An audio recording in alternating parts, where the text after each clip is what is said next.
आज cricket match में मुझे जितनी निराशा हुई, मैं उसे व्यक्त नहीं कर हार सकता।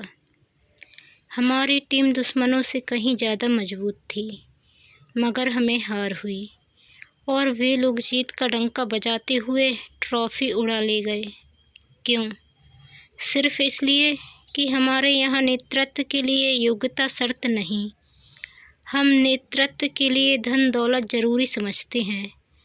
हिज हाईनेस कप्तान चुने गए। क्रिकेट बोर्ड का फैसला सबको मानना पड़ा, मगर कितने दिलों में आग लगी। कितने लोगों ने हुक्म हाकिम समझकर इस फैसले को मंजूर किया।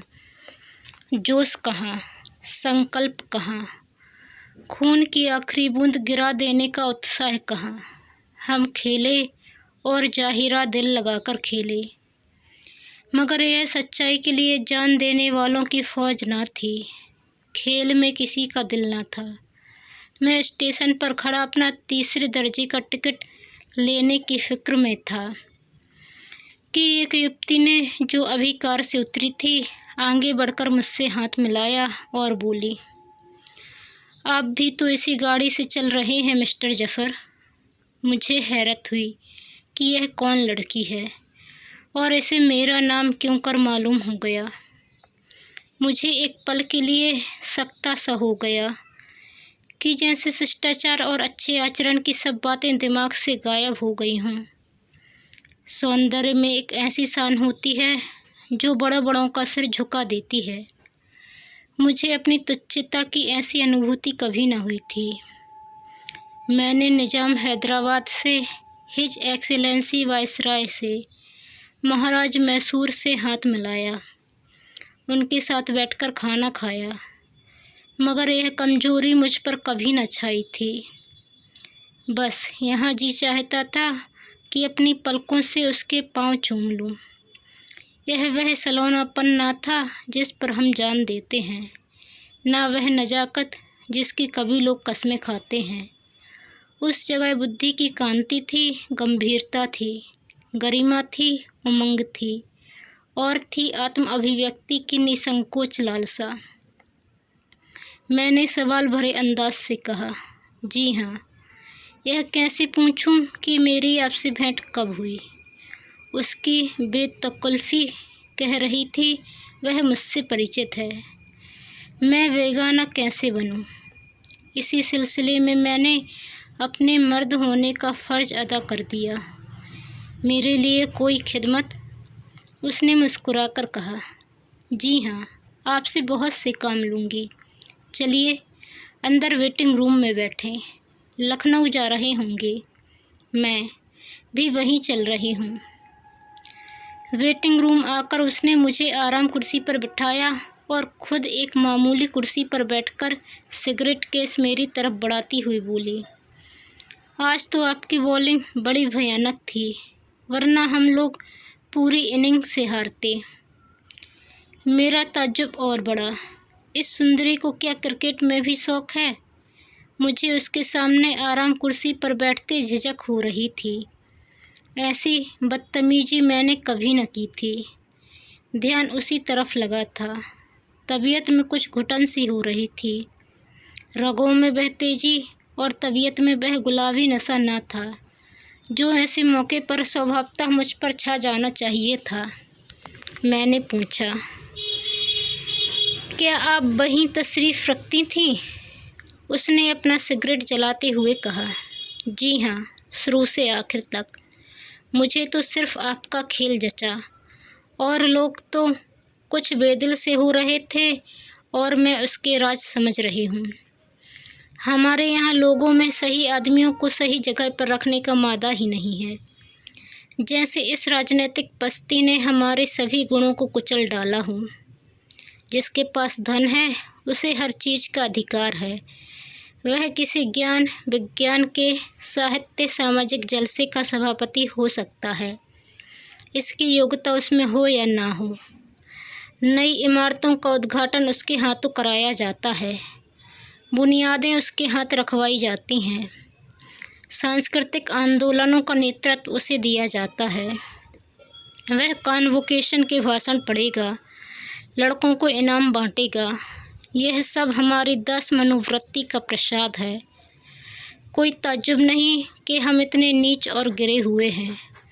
जहाँ हुक्म और अख्तियार का मामला है, वहाँ तो खैर मजबूरी है, हमें लोगों के पैर चूमने ही पड़ते हैं। मगर जहाँ हम अपने स्वतंत्र विचार और स्वतंत्र आचरण से काम ले सकते हैं, वहाँ भी हमारी जी हुजूरी की आदत हमारा गला नहीं छोड़ती। इस टीम का कप्तान आपको होना चाहिए था, तब देखती दुश्मन क्यों बाजी ले जाता। महाराज साहब में इस टीम का कप्तान बनने की इतनी ही योग्यता है जितनी आप में असेंबली का सभापति बनने की, या मुझ में सिनेमा एक्टिंग की। बिल्कुल वही भाव जो मेरे दिल में थे, मगर उसकी जुबान से निकलकर कितने असरदार और कितने आँख खोलने वाले हो गए। मैंने कहा, आप ठीक कहती हैं, सचमुच यह हमारी कमजोरी है। आपको इस टीम में शरीक न होना चाहिए था। मैं मजबूर था। इस सुंदरी का नाम मिस हेलेन मुखर्जी है, अभी इंग्लैंड से आ रही है। यही क्रिकेट मैच देखने के लिए बम्बई उतर गई थी। इंग्लैंड में उसने डॉक्टरी की शिक्षा प्राप्त की है और जनता की सेवा उसके जीवन का लक्ष्य है। वहाँ उसने एक अखबार में मेरी तस्वीर देखी थी और मेरा जिक्र भी पढ़ा था। तब से वह मेरे लिए अच्छा ख्याल रखती है। यहाँ मुझे खेलते देखकर वह और भी प्रभावित हुई। उसका इरादा है कि हिंदुस्तान की एक नई टीम तैयार की जाए और उसमें वही लोग लिए जाएं जो राष्ट्र का प्रतिनिधित्व करने के अधिकारी हैं। उसका प्रस्ताव है कि मैं इस टीम का कप्तान बनाया जाऊं। इसी इरादे से वह सारे हिंदुस्तान का दौरा करना चाहती है।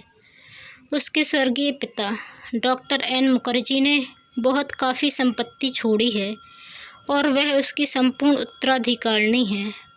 उसके प्रस्ताव सुनकर मेरा सर आसमान में उड़ने लगा। मेरी ज़िंदगी का सुनहरा सपना इतने अप्रत्याशित ढंग से वास्तविकता का रूप ले लेगा, यह कौन सोच सकता था। अलौकिक शक्ति में मेरा विश्वास नहीं, मगर आज मेरे शरीर का रोया रोया कृतज्ञता और भक्ति भावना से भरा हुआ था। मैंने उचित और विनम्र शब्दों में मिस हेलेन को धन्यवाद दिया। गाड़ी की घंटी हुई। मिस मुखर्जी ने फर्स्ट क्लास के 2 टिकट मंगवाए। मैं विरोध न कर सका। उसने मेरा लगेज उठवाया, मेरा हैट खुद उठा लिया और बेधड़क एक कमरे में जा बैठी और मुझे भी अंदर बुला लिया। उसका खानसामा तीसरे दर्जे में बैठा। मेरी क्रिया शक्ति जैसे खो गई थी। मैं भगवान जाने क्यों इन सब मामलों में उसे अगुवाई करने देता था, जो पुरुष होने के नाते मेरे अधिकार की चीज़ थी। शायद उसके रूप, उसकी बौद्धिक गरिमा, उसकी उदारता ने मुझ पर रोब डाल दिया था कि जैसे उसने कामरूप की जादूगरनियों की तरह मुझे भेड़ बना लिया हो और मेरी अपनी इच्छा शक्ति लुप्त हो गई हो। इतनी ही देर में मेरा अस्तित्व उसकी इच्छा में खो गया था। मेरे स्वाभिमान की यह मांग थी कि मैं उसे अपने लिए फर्स्ट क्लास का टिकट न मंगवाने देता और तीसरे ही दर्जे में आराम से बैठता, और अगर पहले दर्जे में बैठना था तो इतनी ही उदारता से दोनों के लिए खुद पहले दर्जे का टिकट लाता। लेकिन अभी तो मेरी क्रिया शक्ति लुप्त हो गई थी। 2 जनवरी। मैं हैरान हूँ, हेलेन को मुझसे इतनी हमदर्दी क्यों है। और यह सिर्फ दोस्ताना हमदर्दी नहीं है, इसमें मोहब्बत की सच्चाई है। दया में तो इतना आतिथ्य सत्कार नहीं हुआ करता। और रही मेरे गुणों की स्वीकृति, तो मैं अक्ल से इतना खाली नहीं हूँ कि इस धोखे में पड़ूँ। गुणों की स्वीकृति ज़्यादा से ज़्यादा एक सिगरेट और एक प्याली चाय पा सकती है। यह सेवा सत्कार तो वही पाता है जहाँ किसी मैच में खेलने के लिए मुझे बुलाया जाता है, तो भी वहाँ भी इतने हार्दिक ढंग से मेरा सत्कार नहीं होता। सिर्फ रस्मी खातिरदारी बढ़ती जाती है। उसने जैसे मेरी सुविधा और मेरे आराम के लिए अपने को समर्पित कर दिया हो। मैं तो शायद अपनी प्रेमिका के सिवा और किसी के साथ इस हार्दिकता का बर्ताव न कर सकता। याद रहे, मैंने प्रेमिका कहा है, पत्नी नहीं कहा। पत्नी की हम खातिरदारी नहीं करते, उससे तो खातिरदारी करवाना ही हमारा स्वभाव हो गया है, और शायद सच्चाई भी यही है। मगर फ़िलहाल तो मैं इन दोनों नेमतों में से एक का ही हाल नहीं जानता। उसके नाश्ते, डिनर, लंच में तो मैं था ही। हर स्टेशन पर वह डाक भी था और ख़ास स्टेशनों पर ही रुकती थी। मेवे और फल मंगवाती और मुझे आग्रहपूर्वक खिलाती। कहाँ की क्या चीज़ मशहूर है, इसका उसे खूब पता है। मेरे दोस्तों और घरवालों के लिए तरह तरह के तोहफे खरीदे, मगर हैरत यह है कि मैंने एक बार भी उसे मना न किया। मना क्यों करता, मुझसे पूछकर तो लाती नहीं। जब वह एक चीज़ लाकर मोहब्बत के साथ मुझे भेंट करती है तो मैं कैसे इनकार करूं? खुदा जाने क्यों मैं मर्द होकर भी उसके सामने औरत की तरह शर्मीला, कम बोलने वाला हो जाता हूं कि जैसे मेरे मुँह में ज़बान ही नहीं। दिन की थकान की वजह से रात भर मुझे बेचैनी रही। सर में हल्का सा दर्द था, मगर मैंने इस दर्द को बढ़ाकर कहा। अकेला होता तो शायद इस दर्द की जरा भी परवाह न करता, मगर आज उसकी मौजूदगी में मुझे उस दर्द को जाहिर करने में मज़ा आ रहा था। वह मेरे सर में तेल की मालिश करने लगी और मैं खामोखा निढाल हुआ जाता था। मेरी बेचैनी के साथ उसकी परेशानी बढ़ती जाती थी। मुझसे बार बार पूछती, अब दर्द कैसा है, और मैं अनमने ढंग से कहता, अच्छा हूँ। उसकी नाजुक हथेलियों के स्पर्श से मेरे प्राणों में गुदगुदी होती थी। उसका वह आकर्षक चेहरा मेरे सर पर झुका है। उसकी गर्म सांसें मेरे माथे को चूम रही हैं और मैं गोया जन्नत के मज़े ले रहा हूँ। मेरे दिल में अब उस पर फतह पाने की ख्वाहिश झकोले ले रही है। मैं चाहता हूँ वह मेरे नाज उठाए। मेरी तरफ से कोई ऐसी पहल ना होनी चाहिए जिससे वह समझ जाए कि मैं उस पर लट्टू हो गया हूँ। 24 घंटे के अंदर मेरी मनः स्थिति में कैसे यह क्रांति हो जाती है। मैं क्यों कर प्रेम की प्रार्थी से प्रेम का पात्र बन जाता हूँ। वह बदस्तूर उसी तल्लीनता से मेरे सिर पर हाथ रखे बैठी हुई है। तब मुझे उस पर रहम आ जाता है, और मैं भी उस एहसास से बरी नहीं हूँ, मगर इस मासूकी में आज जो लुत्फ़ आया उस पर आशिकी निछावर है। मोहब्बत करना गुलामी है, मोहब्बत किया जाना बादशाहत। मैंने दया दिखलाते हुए कहा, आपको मेरी वजह से बड़ी तकलीफ़ हुई। उसने उमंग कर कहा, मुझे क्या तकलीफ़ हुई, आप दर्द से बेचैन थे और मैं बैठी थी। काश यह दर्द मुझे हो जाता। मैं 7वें आसमान पर उड़ जा रहा था। 5 जनवरी। कल शाम को हम लखनऊ पहुंच गए। रास्ते में हेलेन से सांस्कृतिक, राजनीतिक और साहित्यिक प्रश्नों पर खूब बातें हुई। ग्रेजुएट तो भगवान की दया से मैं भी हूँ, और तब से फुर्सत के वक्त किताबें भी देखता ही रहा हूँ। विद्वानों की संगत में भी बैठा हूँ, लेकिन उसके ज्ञान के विस्तार के आगे कदम कदम पर मुझे अपनी हीनता का बोध होता है। हर एक प्रश्न पर उसकी अपनी राय है, और मालूम होता है कि उसने छानबीन के बाद बहुत राय कायम की है। उसके विपरीत मैं उन लोगों में हूँ जो हवा के साथ उड़ते हैं, जिनके क्षणिक प्रेरणाएँ उलट पुलट कर रख देती हैं। मैं कोशिश करता था कि किसी तरह उस पर अपनी अक्ल का सिक्का जमा दूँ, मगर उसके दृष्टिकोण मुझे बेजुबान कर देते थे। जब मैंने देखा कि ज्ञान विज्ञान की बातों में मैं उससे ना जीत सकूँगा, तो मैंने एविशीनिया और इटली की लड़ाई का जिक्र छेड़ दिया, जिस पर मैंने अपनी समझ में बहुत कुछ पढ़ा था, और इंग्लैंड और फ्रांस ने इटली पर दबाव डाला है, उसकी तारीफ में मैंने अपनी वाक्य शक्ति खर्च कर दी। उसने एक मुस्कुराहट के साथ कहा, आपका यह ख्याल है कि इंग्लैंड और फ्रांस सिर्फ इंसानियत और कमज़ोर की मदद करने की भावना से प्रभावित हो रहे हैं, तो आपकी गलती है। उनकी साम्राज्य लिप्सा यह नहीं बर्दाश्त कर सकती कि दुनिया का कोई दूसरी ताकत फले फूले। मुसोलिनी वही कर रहा है जो इंग्लैंड ने कितनी ही बार किया है, आज भी कर रहा है। यह सारा बहरूपियापन सिर्फ एविशीनिया में व्यावसायिक सुविधाएं प्राप्त करने के लिए है। इंग्लैंड को अपने व्यापार के लिए बाजारों की ज़रूरत है, अपनी बढ़ी हुई आबादी के लिए ज़मीन के टुकड़ों की ज़रूरत है, अपने शिक्षितों के लिए ऊंचे पदों की ज़रूरत है। तो इटली को क्यों ना हो। इटली जो कुछ कर रहा है ईमानदारी के साथ एलिनिया कर रहा है। उसने कभी दुनिया के सब लोगों के साथ भाईचारे का डंका नहीं पीटा, कभी शांति का राग नहीं अलापा। वह तो साफ कहता है कि संघर्ष ही जीवन का लक्षण है। मनुष्य की उन्नति लड़ाई ही के जरिए होती है। आदमी के अच्छे गुण लड़ाई के मैदान में ही खुलते हैं। सबकी बराबरी के दृष्टिकोण को वह पागलपन कहता है। वह अपना शुमार भी उन्हें बड़ी कौमों में करता है जिन्हें रंगीन आबादियों पर हुकूमत करने का हक है। इसलिए हम उसकी कार्यप्रणाली को समझ सकते हैं।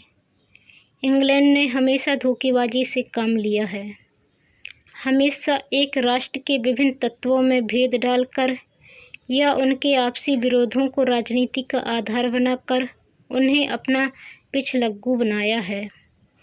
मैं तो चाहती हूँ कि दुनिया में इटली, जापान और जर्मनी खूब तरक्की करें और इंग्लैंड को आधिपत्य टूटे। तभी दुनिया में असली जनतंत्र और शांति पैदा होगी। वर्तमान सभ्यता जब तक मिट ना जाएगी, दुनिया में शांति का राज्य ना होगा। कमज़ोर कौमों को जिंदा रहने का कोई हक नहीं, उसी तरह जिस तरह कमज़ोर पौधों को, सिर्फ इसलिए नहीं कि उनका अस्तित्व स्वयं उनके लिए कष्ट का कारण है, बल्कि इसलिए कि वही दुनिया के इस झगड़े और रक्तपात के लिए जिम्मेदार हैं। मैं भला क्यों इस बात से सहमत होने लगा? मैंने जवाब तो दिया और इन विचारों को इतने ही जोरदार शब्दों में खंडन भी किया, मगर मैंने देखा कि इस मामले में वह संतुलित बुद्धि से काम नहीं लेना चाहती या नहीं ले सकती। स्टेशन पर उतरते ही मुझे यह फिक्र सवार हुई कि हेलेन का अपना मेहमान कैसे बनाऊं। अगर होटल में ठहराऊं तो भगवान जाने अपने दिल में क्या कहे। अगर अपने घर ले जाऊं तो शर्म मालूम होती है। वहाँ ऐसी रुचि संपन्न और अमीरों जैसे स्वभाव वाली युवती के लिए सुविधा का क्या सामग्रियाँ हैं। यह संयोग की बात है कि मैं क्रिकेट अच्छा खेलने लगा और पढ़ना लिखना छोड़ छाड़कर उसी का हो रहा और एक स्कूल का मास्टर हूँ। मगर घर की हालत बदस्तूर है। वही पूरा अंधेरा टूटा फूटा मकान, तंग गली में वही पुराने रंग ढंग, वही पूरा ढच्चर। अम्मा तो शायद हेलेन को घर में कदम ही न रखने दे, और यहाँ तक नौबत ही क्यों आने लगी। हेलेन खुद दरवाजे ही से भागेगी। काश आज अपना मकान होता, सजा सबरा। मैं इस काबिल होता कि हेलेन की मेहमानदारी कर सकता। इससे ज़्यादा खुशनसीबी और क्या हो सकती थी। लेकिन वेसरो सामने का बुरा हो। मैं यही सोच रहा था कि हेलेन ने कुली से आसबाब उठवाया और बाहर आकर एक टैक्सी बुला ली। मेरे लिए इस टैक्सी में बैठ जाने के सिवा दूसरा चारा क्या बाकी रह गया था। मुझे यकीन है अगर मैं उसे अपने घर ले जाता तो उस वेसरो सामने के बावजूद वह खुश होती। हेलेन रुचि संपन्न है मगर नखरेबाज नहीं है। वह हर तरह की आजमाइश और तजुर्बे के लिए तैयार रहती है। हेलेन शायद आजमाइशों को और नागवार तजुर्बों को बुलाती है, मगर मुझ में ना यह कल्पना है ना वह साहस। उसने जरा गौर से मेरा चेहरा देखा होता तो उसे मालूम हो जाता कि उस पर कितनी शर्मिंदगी और कितनी बेचारगी झलक रही थी। मगर शिष्टाचार का निभाए तो ज़रूरी था। मैंने आपत्ति की। मैं तो आपको अपना मेहमान बनाना चाहता था, मगर आप उल्टा मुझे होटल लिए जा रही हैं। उसने शरारत से कहा, इसलिए कि आप मेरे काबू से बाहर ना हो जाएं। मेरे लिए इससे ज़्यादा खुशी की बात क्या होती कि आपके आतिथ्य सत्कार का आनंद उठाऊं। लेकिन प्रेम ईर्ष्यालु होता है, यह आपको मालूम है। वहाँ आपके इष्ट मित्र आपके वक्त का बड़ा हिस्सा लेंगे। आपको मुझसे बात करने का वक्त ही ना मिलेगा। और मर्द आमतौर पर कितने बेमुरब्बत और जल्द भूल जाने वाले होते हैं, इसका मुझे अनुभव हो चुका है। मैं तुम्हें एक क्षण के लिए भी अलग नहीं छोड़ सकती। मुझे अपने सामने देखकर तुम मुझे भूलना भी चाहो तो नहीं भूल सकते। मुझे अपनी इस खुशनसीबी पर हैरत ही नहीं, बल्कि ऐसा लगने लगा कि जैसे सपना देख रहा हूँ। जिस सुंदरी की एक नज़र पर मैं अपने को कुर्बान कर देता, वह इस तरह मुझसे मोहब्बत का इजहार करे। मेरा तो जी चाहता था कि इसी बात पर उनके कदमों को पकड़कर सीने से लगा लूं और आंसुओं से तर कर दूं। होटल में पहुँचे। मेरा कमरा अलग था। खाना हमने साथ खाया और थोड़ी देर तक वहीं हरी हरी घास पर टहलते रहे। खिलाड़ियों को कैसे चुना जाए, यही सवाल था।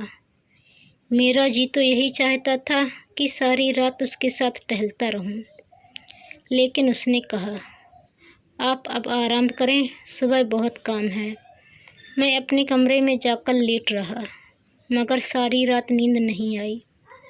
हेलेन का मन अभी तक मेरी आँखों से छिपा हुआ था। हर क्षण वह मेरे लिए पहेली होती जा रही है। 12 जनवरी। आज दिन भर लखनऊ के क्रिकेटरों का जमाव रहा। हेलेन दीपक थी और पतंगे उसके गिर्द मंडरा रहे थे। यहाँ से मेरे अलावा 2 लोगों का खेल हेलेन को बहुत पसंद आया, ब्रिजेंद्र और सादिक। हेलेन उन्हें ऑल इंडिया टीम में रखना चाहती थी। इसमें कोई शक नहीं कि दोनों इस फन के उस्ताद हैं, लेकिन उन्होंने जिस तरह शुरुआत की है उससे तो यही मालूम होता है कि वह क्रिकेट खेलने नहीं, अपनी किस्मत की बाजी खेलने आए हैं। हेलेन किस मिजाज की औरत है, यह समझना मुश्किल है। ब्रिजेंद्र मुझसे ज़्यादा सुंदर है, यह मैं भी स्वीकार करता हूँ। रहन सहन से पूरा साहब है, लेकिन पक्का सोहदा लोफर। मैं नहीं चाहता कि हेलेन उससे किसी तरह का संबंध रखे। अदब तो उसे छू नहीं गया। बदजबान परले सिरे का, बेहुदा गंदे मजाक, बातचीत का ढंग नहीं और मौके महल की समझ नहीं। कभी कभी हेलेन से ऐसे मतलब भरे इशारे कर जाता है कि मैं शर्म से सिर झुका लेता हूँ। लेकिन हेलेन को शायद उसका बाजारूपन, उसका छिछोरापन महसूस नहीं होता। नहीं, वह शायद उसके गंदे इशारों कामजा लेती है। मैंने कभी उसके माथे पर शिकन नहीं देखी। यह मैं नहीं कहता कि वह हंसमुखपन कोई बुरी चीज़ है, न जिंदादिली का मैं दुश्मन हूँ। लेकिन एक लेडी के साथ तो अदब और कायदे का लिहाज रखना ही चाहिए। सादिक एक प्रतिष्ठित कुल का दीपक है, बहुत ही शुद्ध आचरण, यहाँ तक कि उसे ठंडे स्वभाव का भी कह सकते हैं। बहुत घमंडी, देखने में चिड़चिड़ा, लेकिन अब वह भी सौहदों में दाखिल हो गया है। कल आप हेलेन को अपने शेर सुनाते रहे और वह खुश होती रही। मुझे तो उन शेरों में कुछ मज़ा न आया। इससे पहले मैंने इन हजरत को कभी शायरी करते नहीं देखा। यह मस्ती कहाँ से फट पड़ी है। रूप में जादू की ताकत है और क्या कहूँ। इतना भी ना सूझा कि उसे शेर ही सुनाना है तो हसरत या जिगर या जोश के कलाम से 2-4 शेर याद कर लेता। हेलेन सका कलाम पर थोड़ी ही बैठी है। आपको शेर कहने की क्या ज़रूरत। मगर यही बात उससे कह दूँ तो बिगड़ जाएंगे। समझेंगे मुझे जलन हो रही है। मुझे क्यों जलन होने लगी। हेलेन की पूजा करने वालों में एक मैं ही हूँ। हाँ, इतना ज़रूर चाहता हूँ कि वह अच्छे बुरे की पहचान कर सके। हर आदमी के बेतकल्लुफ़ी मुझे पसंद नहीं, मगर हेलेन की नज़रों में सब बराबर हैं। वह बारी बारी से सबसे अलग हो जाती है और सबसे प्रेम करती है। किसकी ओर ज़्यादा झुकी है, यह फैसला करना मुश्किल है। सादिक की धन संपत्ति से वह जरा भी प्रभावित नहीं जान पड़ती। कल शाम को हम लोग सिनेमा देखने गए थे। सादिक ने आज असाधारण उदारता दिखाई। जेब से वह रुपया निकालकर सबके लिए टिकट लेने चली। मियाँ सादिक जो इस अमीरी के बावजूद तंगदिल आदमी हैं, मैं तो कंजूस कहूँगा। हेलेन ने उनकी उदारता को जगा दिया है, मगर हेलेन ने उन्हें रोक लिया और खुद अंदर जाकर सबके लिए टिकट लाई। और यूं भी वह इतनी बेदर्दी से रुपया खर्च करती है कि मियाँ सादिक के छक्के छूट जाते हैं। जब उनका हाथ जेब में जाता है, हेलेन के रुपए काउंटर पर जा पहुंचते हैं। कुछ भी हो, मैं तो हेलेन के स्वभाव ज्ञान पर जान देता हूँ। ऐसा मालूम होता है वह हमारी फरमाइशों का इंतज़ार करती रहती है और उनको पूरा करने में उसे ख़ास मज़ा आता है। सादिक साहब को उसने अलग भेंट कर दिया, जो यूरोप के दुर्लभ चित्रों की अनुकृति का संग्रह है और जो उसने यूरोप की तमाम चित्रशालाओं में जाकर खुद इकट्ठा किया है। उसकी आंखें कितनी सौंदर्य प्रेमी हैं। बिरजेंद्र जब शाम को अपना नया सूट पहन कर आया, जो उसने अभी सिलाया है, तो हेलेन ने मुस्कुराकर कहा, देखो कहीं नज़र न लग जाए तुम्हें। आज तो तुम दूसरे यूसुफ बने हुए हो। बिरजेंद्र बाग बाग हो गया। मैंने जब लय के साथ अपनी ताज़ा गज़ल सुनाई तो वह एक एक शेर पर उछल उछल पड़ी। अद्भुत काव्य मर्मज्ञ है।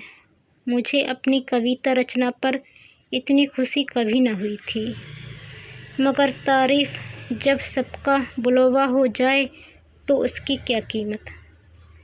मियाँ सादिक को कभी अपनी सुंदरता का दावा नहीं हुआ। भीतरी सौंदर्य से आप जितने मालामाल हैं, बाहरी सौंदर्य में उतने ही कंगाल।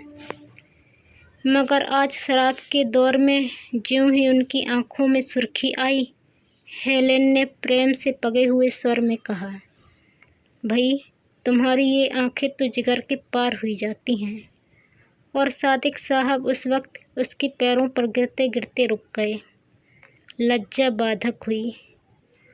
उनकी आंखों की ऐसी तारीफ शायद ही किसी ने की हो। मुझे कभी अपने रूप रंग चाल ढाल की तारीफ सुनने नहीं हो सका है कि मैं खूबसूरत हूँ।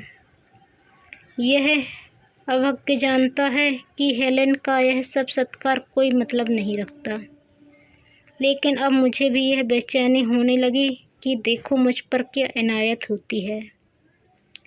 कोई बात ना थी, मगर मैं बेचैन रहा।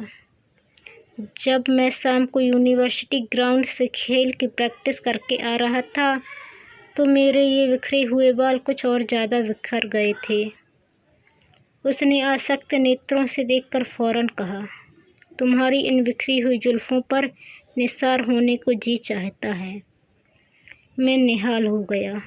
दिल में क्या क्या तूफ़ान उठे कह नहीं सकता, मगर खुदा जाने क्यों हम तीनों में से एक भी उसकी किसी अंदाज या रूप की प्रशंसा शब्दों में नहीं कर पाता।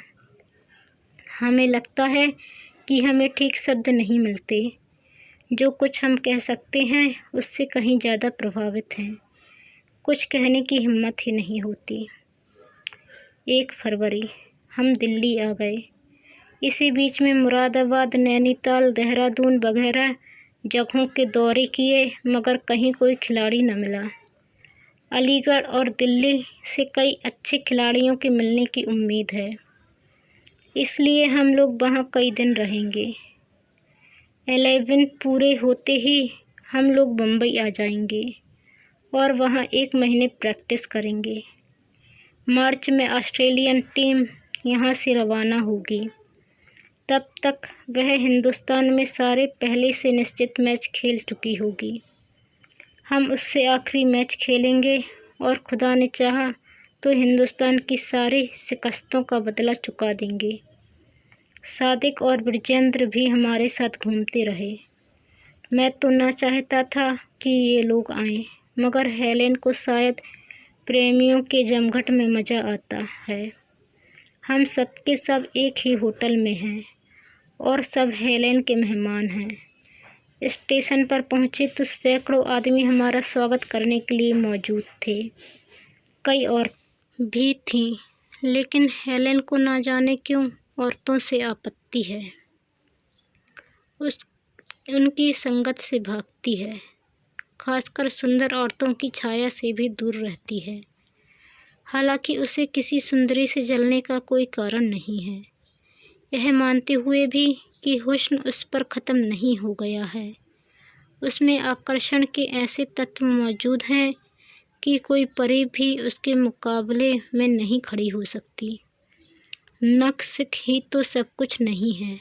रुचि का सौंदर्य, बातचीत का सौंदर्य, अदाओं का सौंदर्य भी तो कोई चीज़ है।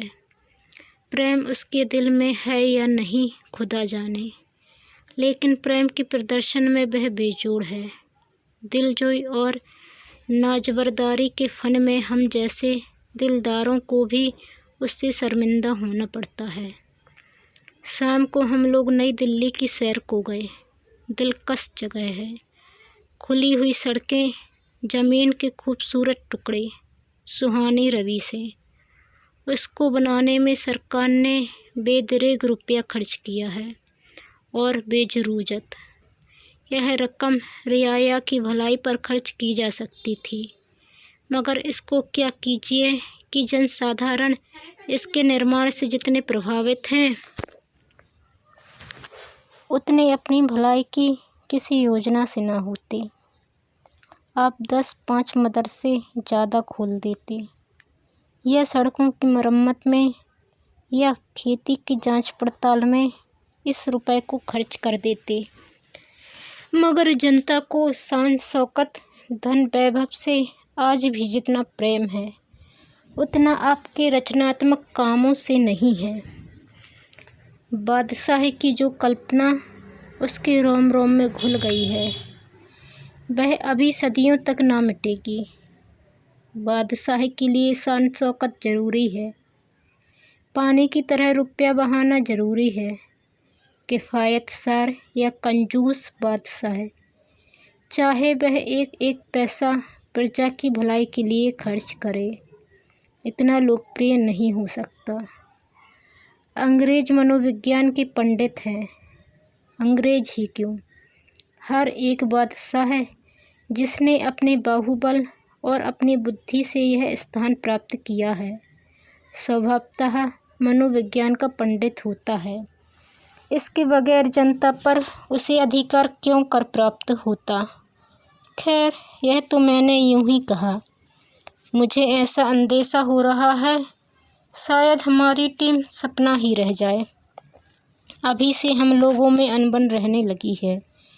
ब्रिजेंद्र कदम कदम पर मेरा विरोध करता है।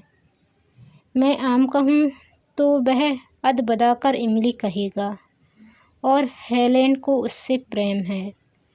जिंदगी के कैसे कैसे मीठे सपने देखने लगा था, मगर ब्रिजेंद्र, कृतघ्न स्वार्थी ब्रिजेंद्र, मेरी ज़िंदगी तबाह किए डालता है। हम दोनों हेलेन की प्रिय पात्र नहीं रह सकते। यह तय बात है। एक को मैदान से हटाना पड़ेगा। 7 फरवरी। शुक्र है दिल्ली में हमारा प्रयत्न सफल हुआ। हमारी टीम में 3 नए खिलाड़ी जुड़े, जाफर, मेहरा और अर्जुन सिंह। आज उनकी कमाल देखकर ऑस्ट्रेलियन क्रिकेटरों की थाक मेरे दिल से जाती रही। तीनों गेंद फेंकते हैं। जाफर अचूक गेंद फेंकता है। मेहरा सब्र की आजमाइश करता है और अर्जुन बहुत चालाक है। तीनों दृढ़ स्वभाव के लोग हैं, निगाह के सच्चे, अकथ। अगर कोई इंसाफ से पूछे तो मैं कहूँगा कि अर्जुन मुझसे बेहतर खेलता है। वह 2 बार इंग्लैंड हो आया है, अंग्रेजी रहन सहन से परिचित है और मिजाज पहचानने वाला भी अव्वल दर्जे का है। सभ्यता और आचार का पुतला। विजेंद्र का रंग फीका पड़ गया।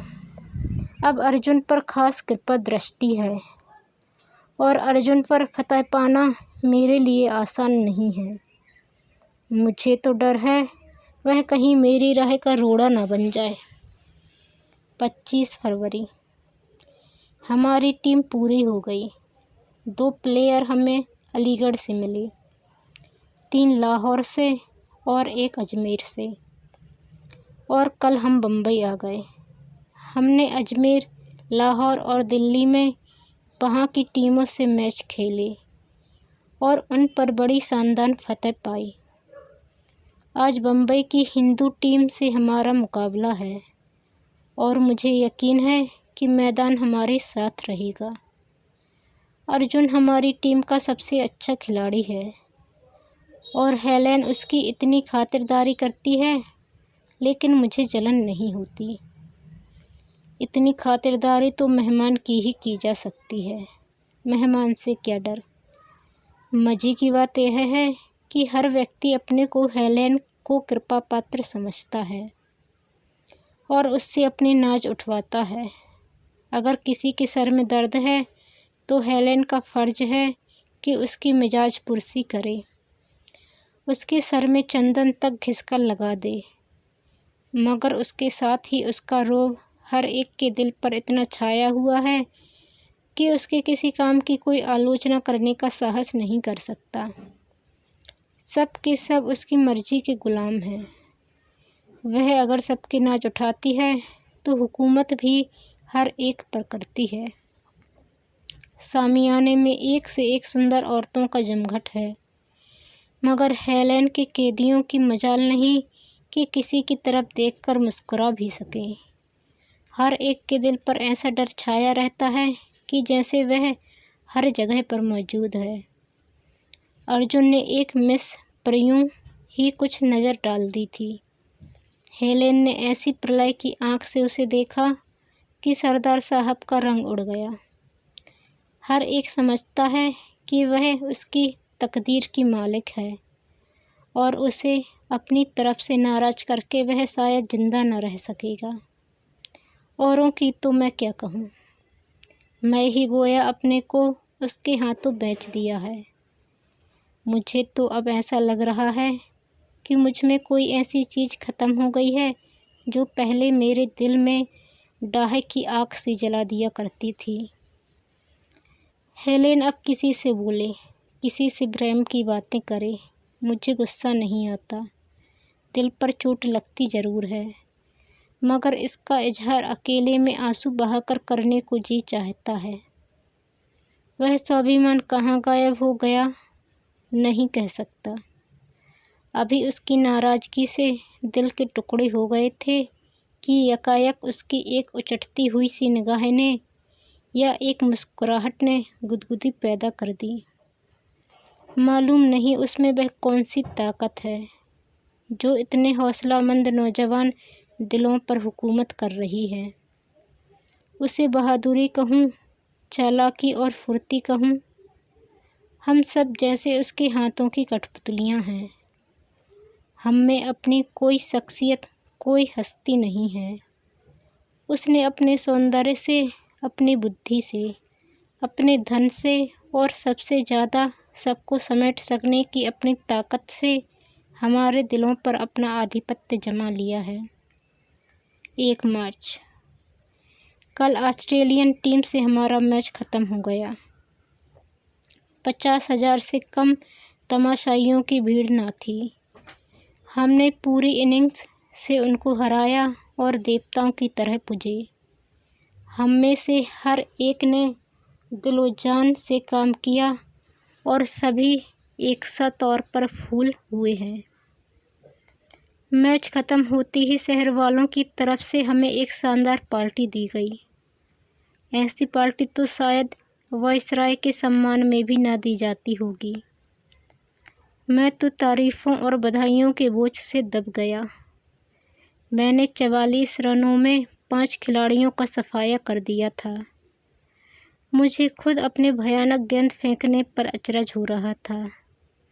ज़रूर कोई अलौकिक शक्ति हमारा साथ दे रही थी।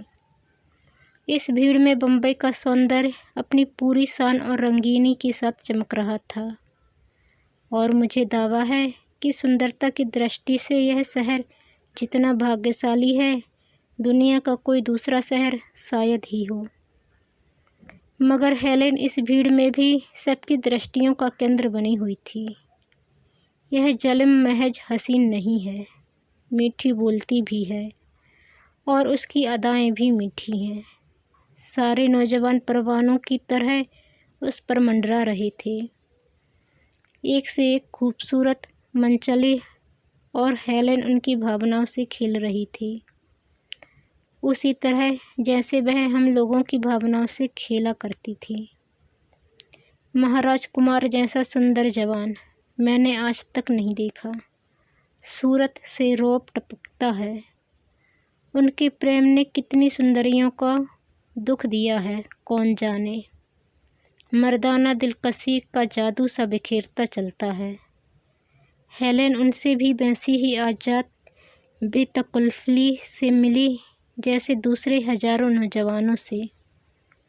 उनके सौंदर्य का, उनकी दौलत का उस पर जरा भी असर न था। ना जाने इतना गर्व, इतना स्वाभिमान उसमें कहाँ से आ गया। कभी नहीं डगमगाती, कहीं रौब में नहीं आती, कभी किसी की तरफ नहीं झुकती। वही हंसी मजाक है, वही प्रेम का प्रदर्शन। किसी के साथ कोई विशेषता नहीं, दिलजोई सबकी, मगर उसी बेपरवाही की शान के साथ। हम लोग सैर करके कोई 10 बजे रात को होटल पहुँचे तो सभी ज़िंदगी के नए सपने देख रहे थे। सभी के दिलों में एक धुकधुकी सी हो रही थी कि देखें अब क्या होता है। आशा और भय ने सभी के दिलों में एक तूफान सा उठा रखा था। गोया आज हर एक के जीवन की एक स्मरणीय घटना होने वाली है।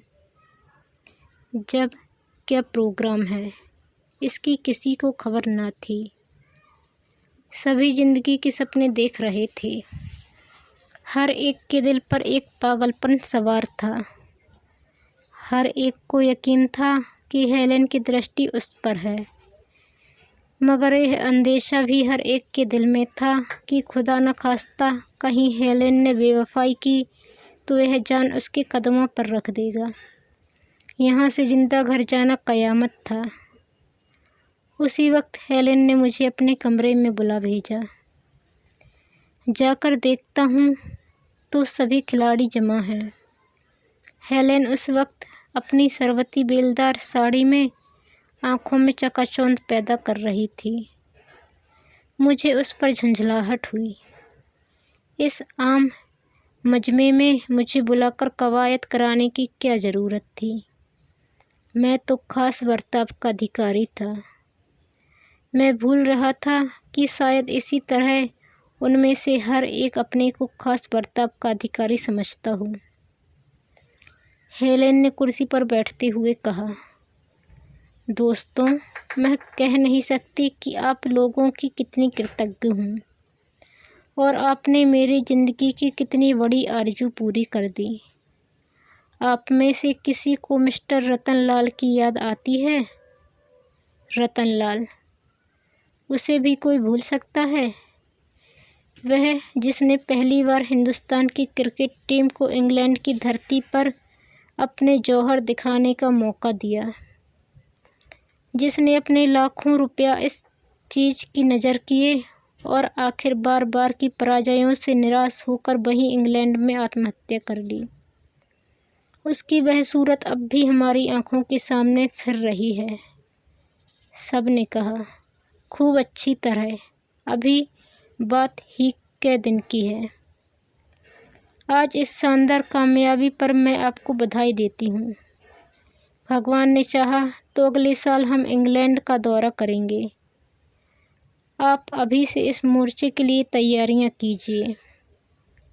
लुत्फ़ जो अब है कि हम वहाँ एक मैच भी ना हारें। मैदान बराबर हमारा साथ रहे। दोस्तों, यही मेरे जीवन का लक्ष्य है। किसी लक्ष्य का पूरा करने के लिए जो काम किया जाता है, उसी का नाम ज़िंदगी है। हमें कामयाबी वही होती है जहां हम अपने पूरे हौसले से काम में लगे हों। वही लक्ष्य हमारा स्वप्न हो, हमारा प्रेम हो, हमारे जीवन का केंद्र हो। हम में और इस लक्ष्य के बीच में और कोई इच्छा, कोई आरज़ू दीवार की तरह ना खड़ी हो। माफ़ कीजिएगा, आपने अपने लक्ष्य के लिए जीना नहीं सीखा। आपके लिए क्रिकेट सिर्फ एक मनोरंजन है, आपको उससे प्रेम नहीं। इसी तरह हमारे सैकड़ों दोस्त हैं जिनका दिल कहीं और होता है, दिमाग कहीं और वह सारी ज़िंदगी का नाकाम रहते हैं। आपके लिए मैं ज़्यादा दिलचस्पी की चीज़ थी। क्रिकेट तो सिर्फ मुझे खुश करने का ज़रिया था। फिर भी आप कामयाब हुए। मुल्क में आप जैसे हज़ारों नौजवान हैं जो अगर किसी लक्ष्य की पूर्ति के लिए जीना और मरना सीख जाएं तो चमत्कार कर दिखाएंगे। जाइए और वह कमाल हासिल कीजिए। मेरा रूप और मेरी रातें वासना का खिलौना बनने के लिए नहीं हैं। नौजवानों की आंखों को खुश करने और उनके दिलों में मस्ती पैदा करने के लिए जीना मैं शर्मनाक समझती हूँ। जीवन का लक्ष्य इससे कहीं ऊंचा है। सच्ची ज़िंदगी वही है जहाँ हम अपने लिए नहीं, सबके लिए जीते हैं। हम सब सिर झुकाए सुनते रहे और झल्लाते रहे। हेलेन कमरे से निकलकर कार पर जा बैठी। उसने अपनी रवानगी का इंतज़ाम पहले ही कर लिया था। इसके पहले कि हमारे होश हवास सही हों और हम परिस्थिति समझें, वह जा चुकी थी। हम सब हफ्ते भर तक बम्बई की गलियों, होटलों, बंगलों की खाक छानते रहे। हेलेन कहीं ना थी। और ज़्यादा अफसोस यह है कि उसने हमारी ज़िंदगी का जो आइडियल रखा वह हमारी पहुंच से ऊंचा है। हेलेन के साथ हमारी ज़िंदगी का सारा जोश और उमंग ख़त्म हो गई। दोस्तों, आपको ये कहानी कैसी लगी कमेंट कर ज़रूर बताएं। चैनल पर नए आए हैं तो प्लीज़ चैनल को सब्सक्राइब कर बेल आइकन को क्लिक कर लें ताकि वीडियो अपलोड होते ही आपको नोटिफिकेशन मिल सके। वीडियो पसंद आने पर लाइक और शेयर करना ना भूलें। धन्यवाद।